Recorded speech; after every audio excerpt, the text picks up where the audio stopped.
ഇല്ല, അങ്ങനെയൊന്നുമില്ല. ആക്ച്വലി ലാലേട്ടൻ കുറച്ച് കഴിഞ്ഞ ആഴ്ച ഇത്തിരി ഫോമിലാണ്. 16 വർഷങ്ങൾക്ക് മുമ്പ് ഞാൻ കണ്ട സ്വപ്നത്തിലേക്ക് ഞാൻ എത്തി എന്ന് നിങ്ങളോട് ആര് പറഞ്ഞു? ഞാൻ ചിരിച്ച് കളിച്ച് സംസാരിക്കുന്നത് തെറ്റാണ്. ഏറ്റവും നല്ലതായിരുന്നു. ഒരു കാര്യം കൂടെ സമയം ലഭിച്ചതാണ്, but still I am very excited to ask you this. ഇപ്പോൾ പ്രോഗ്രാമിൽ സ്റ്റേജിലേക്ക് വിളിച്ചാലും നമ്മളൊരു ഹൈപ്പ് ഇൻട്രോ കൊടുക്കുമ്പോൾ രാജുവേട്ടൻ താഴെ നോക്കി ചിരിച്ചിരിക്കാറാണ് പതിവ്. എസ്പെഷ്യലി കുറേ കഴിഞ്ഞ മാസങ്ങളായിട്ട് നമ്മൾ കാണുന്നത് അതാണ്.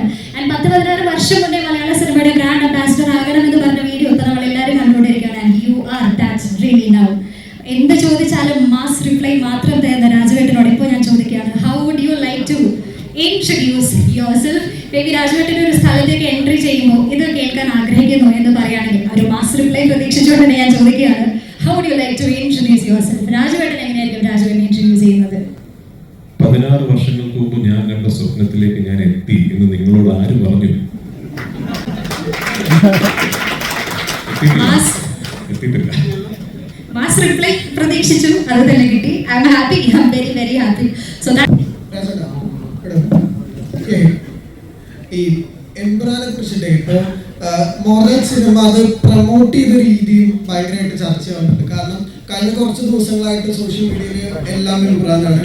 ചെന്നൈ പ്രൊമോഷൻസിനൊക്കെ ഞങ്ങൾ ഇതുവരെ കാണാത്ത ലാലേട്ടൻ്റെ ഒരുപാട് മൂമെന്റ്സ് ഞങ്ങൾക്ക് കാണാനിടയായി. ശരിക്കും ഈ ഷൂട്ട് ചെയ്യുമ്പോൾ തന്നെ ഇത് എങ്ങനെ മാർക്കറ്റ് ചെയ്യണം എന്നുള്ളതും രാജുവേട്ടൻ്റെ ഒരു ഐഡിയ ആയിരുന്നു ശരിക്കും. ഇല്ല, അങ്ങനെയൊന്നുമില്ല. ആക്ച്വലി ലാലേട്ടൻ കുറച്ച് കഴിഞ്ഞ ആഴ്ച ഇത്തിരി ഫോമിലാണ്.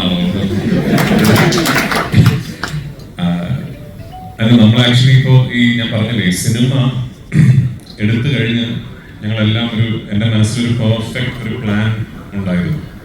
അപ്പോൾ ആ പ്ലാൻ ഞങ്ങൾക്ക് കൃത്യം ഒരു ഡേറ്റിന് എന്ത് സംഭവിക്കണം. ഇപ്പോൾ ഞങ്ങളുടെ ഒരു ക്യാരക്ടർ ഇൻട്രോ ക്യാമ്പയിൻ ഒക്കെ ഉണ്ടായിരുന്നു. ഫെബ്രുവരി 26 ക്യാരക്ടർ ഇൻട്രോ ക്യാമ്പയിൻ കഴിഞ്ഞത്. അപ്പോൾ അന്ന് ഫെബ്രുവരി 26 കഴിഞ്ഞാൽ 27 എന്ത് സംഭവിക്കണം, 28 എന്ത് റിലീസ് ചെയ്യുന്നു, അങ്ങനെ കൃത്യം ഒരു പ്ലാൻ ഞങ്ങൾക്കുണ്ടായിരുന്നു. ആ പ്ലാനിന് വേണ്ട എല്ലാ ക്രിയേറ്റീവ്സും കാര്യങ്ങളും എല്ലാം റെഡിയാക്കി അങ്ങനെ ഒരു ഞാൻ അങ്ങനെ സിനിമയെ സമീപിക്കുന്ന അങ്ങനെ സിനിമ ചെയ്യുന്ന ഒരാളാണ്. ഞങ്ങൾക്കത് ചെയ്യാൻ കഴിയുന്നില്ല, പല കാര്യങ്ങൾക്കൊന്നും ചെയ്യാൻ കഴിയാതെ വന്ന് പിന്നീട് കഴിഞ്ഞ ഒരാഴ്ചയായിട്ടാണ് ഞങ്ങൾക്ക് ഇതെല്ലാം ചെയ്യാൻ കഴിയും. അപ്പോൾ ഞങ്ങൾ ഒരുപാട് കാര്യങ്ങൾ കംപ്രസ് ചെയ്ത് ചെറിയ സമയത്ത് ചെയ്യേണ്ട ഒരു അവസ്ഥയുണ്ടായിരുന്നു. പക്ഷെ അപ്പോഴും ഭയങ്കരമായ സന്തോഷത്തിലായിരുന്നു ഞങ്ങൾ ആസ് എ ടീം. കാരണം ഒരു ക്രൈസിസ് വളരെ പെട്ടെന്ന് അതിജീവിച്ച് നമ്മൾ സ്വപ്നം കണ്ട പോലെ ഒരു റിലീസ് ഈ സിനിമയ്ക്ക് കൊടുക്കാൻ സാധിക്കും. Thanks to Antony Perumbavoor, thanks to Gokulam Gopalan, thanks to all our distributors across the world. ആ ഹാപ്പിനെസ് ആയിരിക്കും നിങ്ങൾ ഈ പ്രൊമോഷൻസിലേക്ക് കണ്ടത്. അല്ലാതെ പ്രൊമോഷൻ പോയിരിക്കുമ്പോൾ ഏത് ഇന്റർവ്യൂവിന് ഏത് കോമഡി പറയാണെന്ന് പ്ലാൻ ചെയ്തിട്ടല്ല നമ്മൾ പോയത്. അത് നമ്മളെങ്ങനെ എൻജോയ് ചെയ്ത് we just had fun.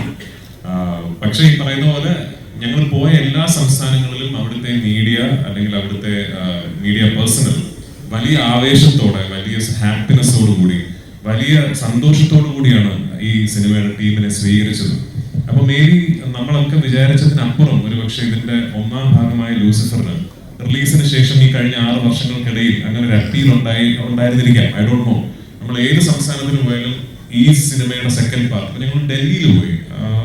We never expected അവിടുത്തെ മീഡിയ ലൂസിഫറിനെ കുറിച്ചൊക്കെ വളരെ ക്ലോസ്ലി അനലൈസ് ചെയ്തിട്ടുള്ള ചോദ്യങ്ങളൊക്കെ ചോദിക്കുന്നുള്ളത്. മേ ബി അതായിരിക്കാം കാരണം. I am for grateful for it. എപ്പോഴും I be humble by the love towards the film that I made. ഈ സിനിമയ്ക്ക് പിന്നിലെ എല്ലാ എമ്പുരാന്മാർക്കും ഹൃദയം നിറഞ്ഞ ആശംസകൾ. ഇവിടെ മലയാള സിനിമ മാത്രമല്ല, ഒരു മലയാള വാക്ക് തന്നെ ഭാഷകളുടെ അതിർവം പോയിട്ട് പാലിന്യനായി പോയിക്കാണ്. ആരാണ് എമ്പുരാനുള്ള പേര് സജസ്റ്റ് ചെയ്ത് അത് മതിയെന്ന് തീരുമാനമെടുത്തത്? മറ്റൊരു പേര് ആരുടെയും മനസ്സിലായിരുന്നു എമ്പുരാൻ മതി എന്നുള്ള തീരുമാനം? ഇല്ല, 1-2 പേരുകൾ ഉണ്ടായിരുന്നു. പക്ഷെ എമ്പുരാൻ എന്ന പേര് സെലക്ട് ചെയ്തത് മുരളി ഗോപിയാണ്. ഈ സിനിമയ്ക്ക് എമ്പുരാൻ എന്ന പേരിടുന്നത് ഞങ്ങൾ 1ാം ഭാഗത്തിലെ അവസാനത്തെ സോങ് എഴുതിക്കൊണ്ടിരിക്കുക. അത് എഴുതിയത് മുരളിയാണ്. ആ സോങ് എഴുതി തുടങ്ങുന്നതിന് തൊട്ട് മുമ്പാണ് ഇതാണ് അടുത്ത സിനിമയുടെ പേര് എന്ന് മനസ്സിൽ വെച്ചത്. മുരളിയുടെ പേര്. എവിടെയാണ് ചോദ്യം? ഇപ്പൊ ഇന്ത്യയിലൊട്ടാകെ നടന്ന പ്രൊമോഷൻ കഴിഞ്ഞപ്പോൾ കേരളത്തിലെത്തിയിരിക്കുകയാണ്. ഏറ്റവും ലാസ്റ്റാണ് കേരളത്തിലെത്തിയിരിക്കുന്നത്. പക്ഷെ നമ്മൾ കണ്ട കുറെ പ്രൊമോഷനിൽ ഒരു ഇന്റർവ്യൂവിലും ലാലേട്ടന്റെ ചിരിയും കളിയും തമാശകളും ഉണ്ട്. ഒത്തിരി ടെൻഷൻ അടിച്ച ഞങ്ങളുടെ ആന്റണി പെരുമ്പാവൂർ എന്ന ഒരു പ്രൊഡ്യൂസറോട് ഇരിപ്പുണ്ടായിരുന്നു. ആ സമയത്തൊക്കെ ഡെയിലി രാത്രി നിങ്ങൾ കോൾ ചെയ്യുമായിരുന്നു. എപ്പോഴും നിങ്ങൾ ഷെയർ ചെയ്തുകൊണ്ടിരുന്ന എന്തായിരുന്നു? അത്ര എൻജോയ് ചെയ്ത ഏറ്റവും നല്ല ഇന്റർവ്യൂ ഏതായിരുന്നു ലാലേട്ടൻ ഫീൽ? ഞാൻ ചിരിച്ച് കളിച്ച് സംസാരിക്കുന്നത് തെറ്റാണോ? ഏറ്റവും നല്ലതായിരുന്നു. അല്ല, അങ്ങനെയല്ല. നമുക്ക് ഈ അതൊരു മലയാളത്തിൽ ഏറ്റവും ഹാപ്പിനെസ് ഉണ്ട്. എല്ലാ സങ്കടത്തിൻ്റെയും മുകളിൽ നിൽക്കുന്ന സന്തോഷം എന്നാണ്. അപ്പോൾ അതായത് നമ്മളും കൂടെ ഓൾറെഡി ഒരുപാട് സങ്കടങ്ങളിലൂടെ പോയിക്കൊണ്ടിരിക്കുന്ന സമയത്ത് ഞാനും കൂടെ സങ്കടപ്പെടുന്നതിന് ഒരാൾ സന്തോഷത്തിലിരിക്കാൻ അങ്ങനെയല്ല. നമ്മളെ ഒരു ചോദ്യങ്ങൾ അങ്ങനെയായിരുന്നു. അതിൽ ഒരു വ്യത്യസ്തമായ കാര്യങ്ങളായിരുന്നു. പിന്നെ നമുക്കൊരു 10-12 ഇൻ്റർവ്യൂ കഴിയുമ്പോഴത്തേക്ക് ഒരു ഡിസോറിയൻ്റ് ആവും. നമ്മൾ എന്താ പറയുന്നതെന്ന് അറിയാൻ പറ്റില്ല. അങ്ങനെ ചില തമാശകൾ പറഞ്ഞതേ ഉള്ളൂ. കാര്യം പിന്നെ സന്തോഷിക്കാതിരിക്കാനുള്ള കാരണങ്ങളൊന്നുമില്ലായിരുന്നു സിനിമയെ സംബന്ധിച്ച്. ബാക്കി വേറെ കാര്യങ്ങളൊക്കെ ഉണ്ടാകും.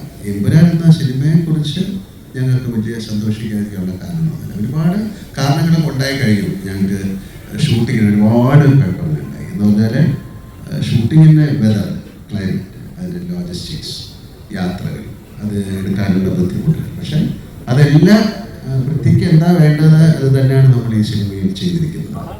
ഇപ്പോൾ എന്താ പറയേണ്ടത്, ഒരു ഞങ്ങളുടെ യൂണിറ്റ് 300-400-500 പേരൊക്കെയുള്ള യൂണിറ്റ് ഉണ്ടായിരുന്നു. അവരെ ലഡാക്കിലേക്ക് കൊണ്ടുപോകുക, അങ്ങനെയൊക്കെ ഒരുപാട് കാര്യങ്ങളുണ്ട്. അതൊന്നും ഇപ്പം പെട്ടെന്ന് പറയേണ്ട കാര്യമില്ല.